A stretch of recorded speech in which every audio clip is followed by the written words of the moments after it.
Baik, selamat malam Pak. Perkenalkan, nama lengkap saya Yolansi Porandun. Saya mahasiswa Sosiologi semester 3 kelas A dengan NIM 1903030026. Di sini saya akan melanjutkan review buku ke-16 yaitu Pengantar Sosiologi. Sosiologi, wawancara dan filsafat publik. Tinjauan singkatan sosiologi. Sosiologi adalah studi ilmiah tentang struktur sosial dan hubungan serta perilaku manusia.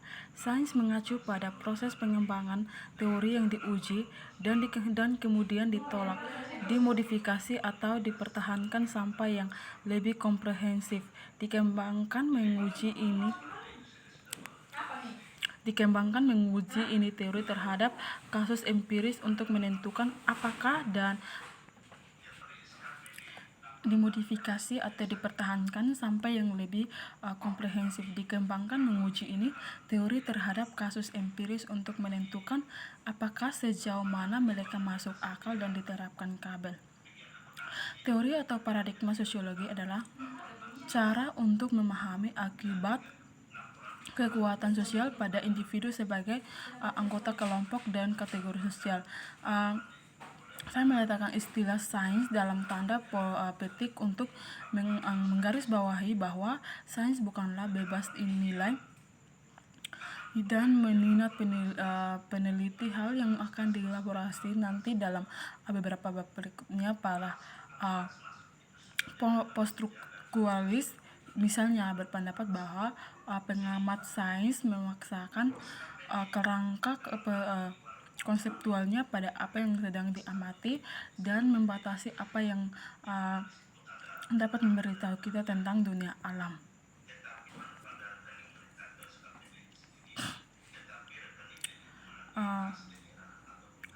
Memungkinkan kita untuk menilai orang lain dan mengevaluasi tindakan dan niat mereka dalam konteks hubungan sosial dan struktur. Bergantung pada ideologi seseorang aktor sosial melihat dan mengevaluasi dunia di sekitar mereka cara yang berbeda. Sebagai ilmu sosiologi mengembangkan teori yang menjelaskan dunia sosial. Tujuan sosiologi adalah menawarkan akun objektif dan nilai-nilai sentral dari dunia sosial melalui istilah dan konsep besar. Pengetahuan sosiologi bersifat objektif dan subjektif.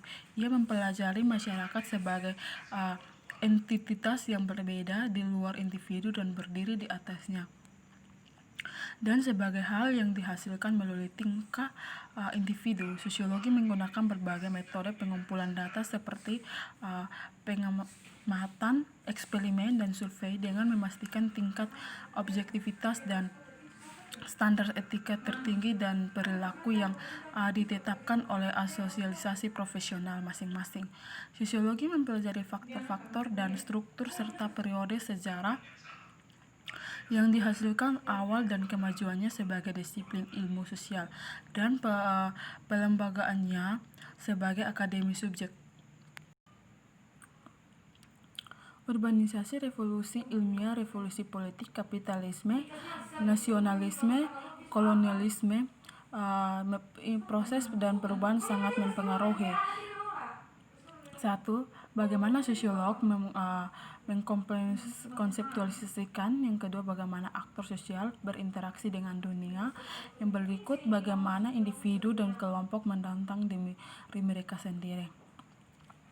Apakah ideologi itu? Berger mengemukakan bahwa ideologi adalah salah satu konsep sentral dalam teori sosiologis. Ideologi dicirikan oleh selektivitas sebagai aktor sosial yang pengalamannya berbeda karena misalnya hubungan keluarga, nilai dan kepercayaan, tingkat berpendapat, tempat tinggal, dan pekerjaan tenis. Cenderungnya melihat bahwa dunia dan masalah sosial dapat menafsirkan secara berbeda. Karena itu, cenderung mengabaikan bagaimana fenomena yang sama dipahami secara berbeda oleh orang lain yang interpretasinya didasarkan pada nilai dan perspektif.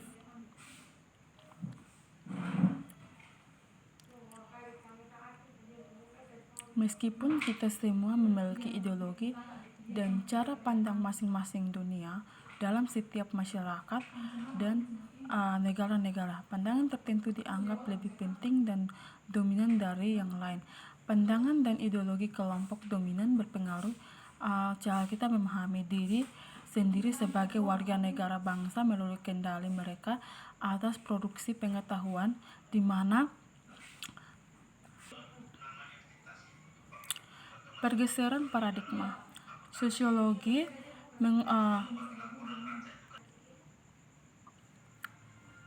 secara lebih rinci di bab berikut. Kritis atau kritik dalam penggunaan populer dipahami sebagai mengevaluasi sesuatu secara negatif. Dalam buku ini, istilah tersebut berarti analisis yang cermat, karenanya mengkritik adalah upaya untuk memahami secara objektif untuk menentukan manfaat, kesalahan, dan atribut analisis lainnya. Itu berarti mempelajari sifat sesuatu yang menentukan fitur penting dan hubungan di antara mereka. Dalam kritik, kami mencoba memisahkan fakta untuk membuat keputusan atau penilaian. Dalam menarasikan sejarah sosiologi, buku ini akan memperkenalkan beberapa pembaca pada hal tersebut. Perspektif model dan postmodern, teori yang asumsi dasar pengetahuan.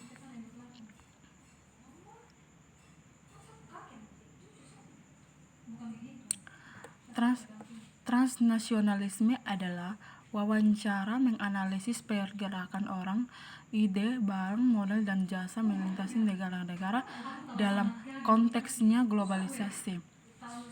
Mendefinisikan transnasionalisme sebagai proses yang terdiri dari multi-threaded hubungan sosial yang menghubungkan kelompok-kelompok di dalam dan antara negara-negara melalui sosial bidang yang melintasi.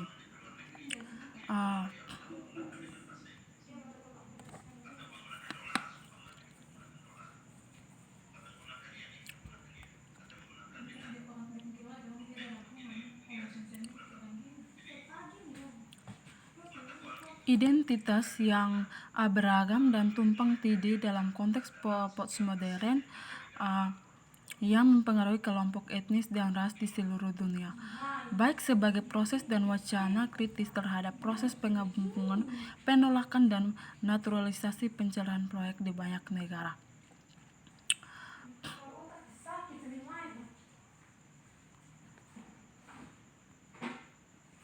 Perspektif transisional menjelaskan karakteristik beragam dari ide dan pandangan yang individu dan kelompok mewakili dan peringkat etno kebangsaan dan anggotanya kelompok politik atau agama yang berbeda. Transnasionalisme mempersoalkan pendekatan yang berpusat pada bangsa kewarganegaraan,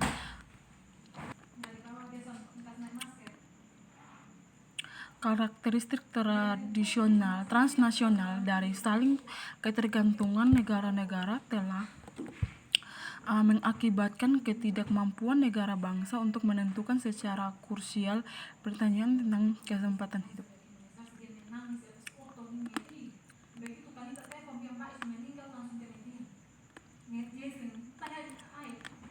Menunjukkan bahwa hal ini mengakibatkan pemisahan identitas dan hak dan pernyataan kewarganegaraan. Hak-hak semakin mengasumsikan universitas.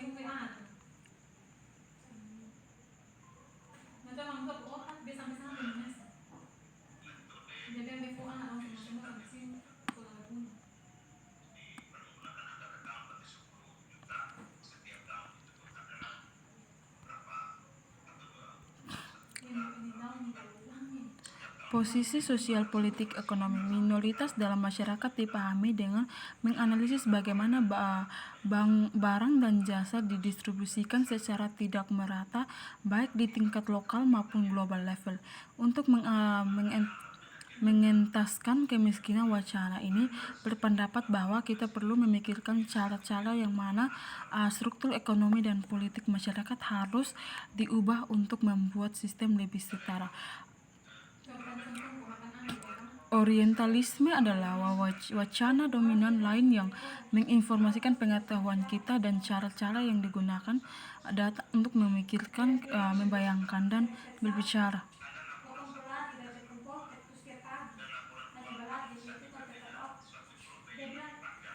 Mereka tidak modern, demokratis, damai, dan tidak ada. Demikian pula sosiologi juga terdiri dari pelengkapan wacana yang memungkinkan kita untuk berpikir, menganalisis, dan bertindak.